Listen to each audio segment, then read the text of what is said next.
ನಿಮ್ಮ favourite serials ಈಗ ಟಿವಿಗಿಂತ ಮುಂಚೆ ಸನ್ ನೆಕ್ಸ್ಟ್ ಆಪ್ ನಲ್ಲಿ ಜಾಲಿಯಾಗಿ ಎಲ್ಲರಿಗಿಂತ ಮುಂಚೆ ನೋಡಿ. ಈಗಲೇ ಸನ್ ನೆಕ್ಸ್ಟ್ ಆಪ್ ಡೌನ್ಲೋಡ್ ಮಾಡಿ ಮತ್ತು ಸಬ್ಸ್ಕ್ರೈಬ್ ಮಾಡ್ಕೊಳ್ಳಿ.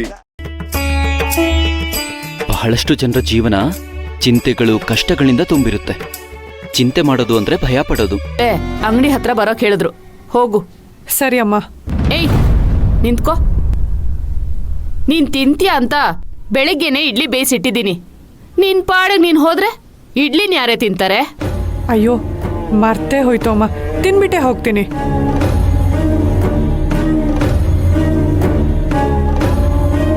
ಹೌದು, ನಿನ್ ಗಮನ ಎಲ್ಲಿದೆ? ಇವತ್ತು ತಿಂಡಿ ತಿನ್ನೋದೇ ಮರ್ತೋಗಿದ್ಯಾ?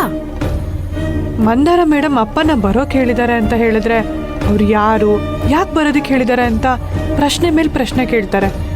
ಈ ವಿಷಯನ ಅಮ್ಮನ ಹತ್ರ ಹೇಳ್ದೇ ಇರೋದೇ ಒಳ್ಳೇದು. ನೀನ್ ಸುಮ್ನಿರೋದ್ ನೋಡಿದ್ರೆ ಏನೋ ಇದೆ ಅಂತ ನನಗ್ ಡೌಟ್ ಬರ್ತಿದೆ. ಏನಾಯ್ತು? ಏನಾದ್ರೂ ಕಳ್ಕೊಂಡೇನೆ?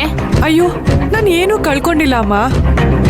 ಅಪ್ಪಂಗೆ ಸೂಪರ್ ಮಾರ್ಕೆಟ್ ಇಟ್ಕೊಡ್ಬೇಕು ಅಂತ ಹೇಳಿದ್ನಲ್ಲ ಅಮ್ಮ, ಅದ್ರ ಬಗ್ಗೆ ಯೋಚನೆ ಮಾಡ್ತಿದ್ದೆ ಅಷ್ಟೆ.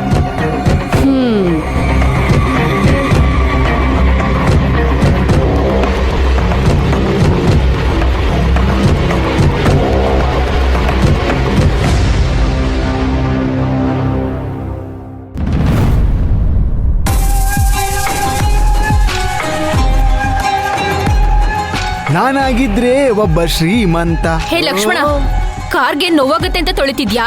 ತೊಳಿಯೋ ಸರಿಯಾಗಿ. ಸರಿ ಅಮ್ಮೋರೆ.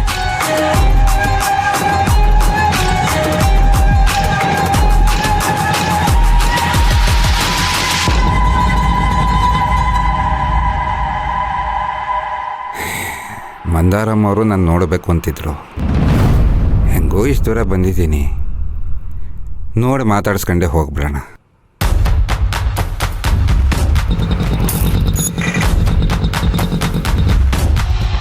ನಮಸ್ಕಾರ ನಮ್ಮ.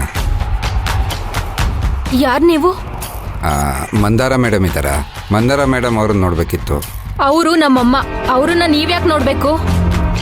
ಇದಕ್ಕೂ ಮುಂಚೆ ನಾನು ನಿಮ್ಮನ್ನ ನೋಡೇ ಇಲ್ವಲ್ಲ. ನಾನು ನಿಮ್ಮ ಮನೆ ಹತ್ರಕ್ಕೆ ಫಸ್ಟ್ ಟೈಮ್ ಅಮ್ಮ ಬರ್ತಾ ಇರೋದು. ಆದರೆ ನನ್ನ ಮಗಳು ತುಂಬ ಸತಿ ಬರ್ತಿರ್ತಾಳಲ್ಲ. ನಿಮ್ಮ ಮಗ್ಳ? ಯಾರದು? ಸಪ್ತಮಿ. ಸಪ್ತಮಿ ಅಂದ್ರೆ ವಾಟರ್ ಕ್ಯಾನ್ ಹಾಕ್ತಾಳಲ್ಲ ಅವಳ? ಹೌದಮ್ಮ. ಓಹೋ, ಆ ದುರಹಂಕಾರಿ ಅಪ್ಪನ ನೀನು. ಹೌದು, ನಿಮ್ ಮಗಳಿಗೆ ಯಾರ ಹತ್ರ ಹೆಂಗ್ ಮಾತಾಡ್ಬೇಕು, ಎಷ್ಟು ಮರ್ಯಾದೆ ಕೊಟ್ಟು ಮಾತಾಡ್ಬೇಕು ಅಂತ ಹೇಳ್ಕೊಟ್ ಬೆಳೆಸ್ಬೇಕು ತಾನೇ? ನನ್ನ ಮಗಳಿಗೆ ಯಾರಿಗೆ ಎಷ್ಟು ಮರ್ಯಾದೆ ಕೊಡಬೇಕು, ಹೇಗೆ ಕೊಡಬೇಕು ಅಂತ ಹೇಳ್ಕೊಟ್ಟೆ ಬೆಳೆಸಿದ್ದೀನಮ್ಮ. ಆದರೆ ನಿಮ್ಮ ಮನೆಯಲ್ಲಿ ನಿನಗದನ್ನು ಹೇಳ್ಕೊಟ್ಟಿಲ್ಲ ಅನಿಸುತ್ತೆ.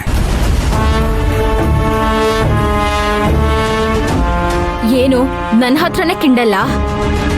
ನಿನ್ ಯಾರ ಹತ್ರ ಮಾತಾಡ್ತಿದ್ಯಾ ಅಂತ ಗೊತ್ತಾ? ಗೊತ್ತು. ಮರ್ಯಾದೆನ ದುಡ್ಡಲ್ಲೇ ಕೊಂಡ್ಕೋಬೋದು ಅಂದ್ಕೊಂಡಿರೋ ಒಬ್ಬ ಶ್ರೀಮಂತ ಮನೆಯ ದುರಹಂಕಾರಿ ಹುಡುಗಿ ಜೊತೆ. ಏಯ್, ಮನೆಗೆ ಹೋಗಿ ನೀರ್ ಹಾಕೋ ನಿನ್ಗೆ. ಸುಮ್ಮನೆ ಮಾತಾಡ್ತಾ ಇರ್ಬೇಡಮ್ಮ.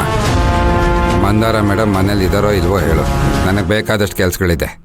ನಮ್ಮಮ್ಮನ್ನ ನೀನೇನಕ್ಕೆ ನೋಡ್ಬೇಕು? ನಾನು ನೋಡಬೇಕಾಗಿಲ್ಲಮ್ಮ, ಅವರೇ ನಾನು ನೋಡಬೇಕು ಅಂತ ಹೇಳಿ ಕಳಿಸಿದ್ದಾರೆ. ಏನು ವಿಷಯ ಅಂತ ಕೇಳ್ಕೊಂಡು ಹೋಗೋದಕ್ಕೆ ಬಂದೆ ಅಷ್ಟೇ. ನಮ್ಮಮ್ಮಂಗೆ ಲೆವೆಲ್ ಮೇಂಟೈನ್ ಮಾಡಕ್ ಬರಲ್ಲ, ಲೋ ಲೆವೆಲ್ಗೆಲ್ಲ ಹೋಗ್ಬಿಡ್ತಾರೆ. ಸರಿ ಬಾ.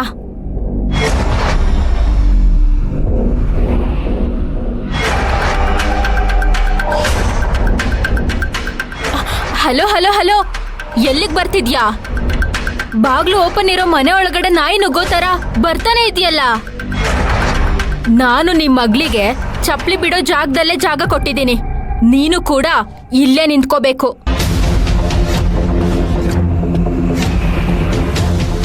ನೋಡಮ್ಮ, ನಾನು ನೀರು ಹಾಕೋನೇ ಇರಬಹುದು, ಆದರೆ ನನಗೂ ಮಾನ ಮರ್ಯಾದೆ ಇದೆ. ನಿಮ್ಮಮ್ಮನ ನಾನು ಈ ಜಾಗದಲ್ಲಿ ನೋಡಬೇಕು ಅನ್ನೋ ಅವಶ್ಯಕತೆ ನನಗೇನಿಲ್ಲ. ನಿಮ್ಮಮ್ಮ ನಮ್ಮನೆ ಹತ್ರಕ್ಕೆ ಏನಾದ್ರು ಬಂದರೆ ಈ ಥರ ಹೊರಗಡೆ ನಿಲ್ಲಿಸಿ ಅವಮಾನ ಮಾಡೋದಿಲ್ಲ. ಒಳಗಡೆ ಕರೆದು ಹಾಲ್ನಲ್ಲಿ ಕೂರಿಸಿ ಕಾಫಿ ಕೊಟ್ಟು ತಿಂಡಿ ಬೇಕಾ ಅಂತ ಕೇಳಿ ಆಮೇಲೆ ಬಂದ ವಿಷಯ ಏನು ಅಂತ ಕೇಳ್ತೀವಿ. ಏಯ್, ನಿಂತ್ಕೋ ಅಂತ ಹೇಳ್ದೆ ತಾನೆ? 30 ರೂಪಾಯಿ ನೀರ್ ಹಾಕೋ ಬೀದಿ ಬಿಕಾರಿ ನೀನು. ನಮ್ಮಮ್ಮ ನಿಮ್ಮನೆಗ್ ಬರ್ಬೇಕಾ? ಎಷ್ಟು ದುರಹಂಕಾರ ಇದ್ರೆ ನೀನ್ ಹೀಗೆ ಹೇಳ್ತೀಯಾ? ನಿನ್ನ